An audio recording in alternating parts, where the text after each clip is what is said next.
आ सकता है। ये कोई सूत्रों के हवाले से खबर नहीं है, लेकिन बैलेंस फैसला आ सकता है। अब इसके बारे में ज्यादा तो विधानसभा अध्यक्ष ही बता पाएंगे और उनसे ही अब वो अभी कुछ ही देर में फैसला पड़ेंगे। एक एक चीज वो बताएंगे तो पता चलेगा कि किसके फेवर में फैसला है, शिंदे, उद्धव या फिर बैलेंस है। ये बताना अभी शुरू हो जाएगा। बस चंद ही लम्हों का इंतजार है। लेकिन हाँ, महाराष्ट्र की तमाम जो जनता है वो टीवी पे नजरें गड़ाए हुए हैं, अपने मोबाइल पे नजरें गड़ाए हुए हैं, सोशल मीडिया पर सबकी नजर है कि आखिरकार क्या फैसला आता है। क्योंकि महाराष्ट्र के लिए ये सबसे बड़ी कह सकते हैं सबसे बड़ा फैसला है। सुप्रीम कोर्ट ने आदेश देने के बाद यहाँ पर सुनवाई हुई, सबको यहाँ पर नोटिस करके बुलाया गया, सबसे बात की और अब फैसले की घड़ी है। बस चंद लम्हों का इंतजार है और फैसला आने वाला है। जी बिल्कुल, बस कुछ देर का इंतजार। बड़ी खबर आपको बता रहे हैं, कुछ ही देर में फैसला आएगा और सबसे पहले अपडेट आपको न्यूज़ 24 पर मिलेगा।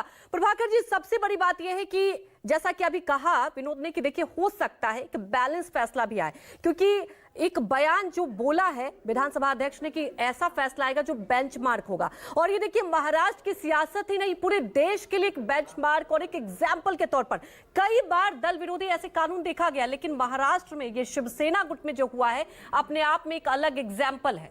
प्रभाकर, निश्चित तौर पर मैंने जैसा कहा कि महाराष्ट्र का मामला अपने आप में अनूठा मामला है कि दल बदल कानून ताकता रह गया, सरकार उद्धव ठाकरे की चली गई, मामला सुप्रीम कोर्ट में आया, सुप्रीम कोर्ट देखता रहा, नई सरकार का गठन हो गया, नए मुख्यमंत्री ने शपथ ले ली, सुप्रीम कोर्ट देखता रह गया कि दल बदल कानून के होते हुए अभी भी अयोग्यता के मामले पे फैसला सुप्रीम कोर्ट के देखरेख में, सुप्रीम कोर्ट के बार बार कहने के बाद, बार बार निर्देश देने के बाद इतना समय लग गया अयोग्यता के मामले में फैसला लेने में।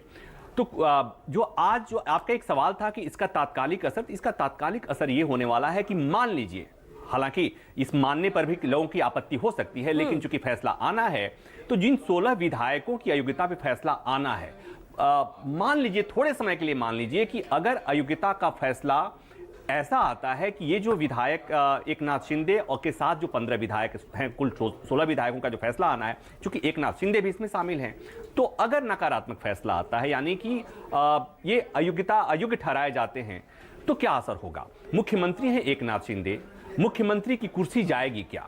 सरकार पर असर पड़ेगा क्या? तो सरकार पर असर नहीं पड़ेगा, एकनाथ शिंदे की स्थिति पर असर जरूर पड़ सकता है, क्योंकि उनकी जब वो विधानसभा के सदस्य नहीं रहेंगे तो मुख्यमंत्री कैसे रहेंगे? लेकिन संवैधानिक प्रावधान है कि बिना विधानसभा के सदस्य रहे भी 6 महीना तक रहा जा सकता है। और चूंकि महाराष्ट्र में विधान परिषद की व्यवस्था है तो उनको विधान परिषद की सदस्यता दिलाई जा सकती है और उसके बाद से मुख्यमंत्री की कुर्सी वो रह सकते हैं। लेकिन सियासी तौर पर निश्चित तौर पर चूंकि आप समझती हैं कि वहां पर गठबंधन की सरकार है, बीजेपी वहां पर सहयोगी पार्टी है, तो वहां की जो सरकार के अंदर और इस गठबंधन पर जरूर कुछ असर पड़ सकता है। बिल्कुल, और सबसे बड़ी बात ये फैसले के बाद प्रभाकर बहुत कुछ असर होगा।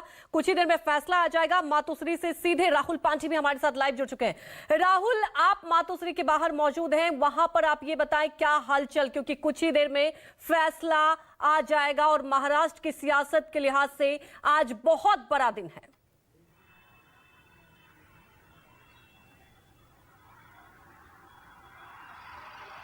जी बिल्कुल, आपने सही कहा कि महाराष्ट्र की सियासत के लिहाज से आज बहुत बड़ा दिन है। हर किसी की नजर जो है विधानसभा के जो अध्यक्ष है राहुल नार्वेकर के फैसले पर टिकी हुई है। अब से कुछ समय में फैसला जो है पढ़ना शुरू किया जाएगा। अगर मातोश्री की बात करूं तो मातोश्री के अंदर उद्धव ठाकरे जो है वो मौजूद है। कुछ ही समय पहले संजय राउत यहां अंदर पहुंचे थे, जो उद्धव गुट के जोगेश्वरी से विधायक है रविंद्र वायकर, वो पहुंचे थे। लेकिन संजय राउत और रविंद्र वायकर जो है यहां से निकल गए। संजय राउत ने कुछ भी इस पर जो है बोलने से फिलहाल इनकार किया है।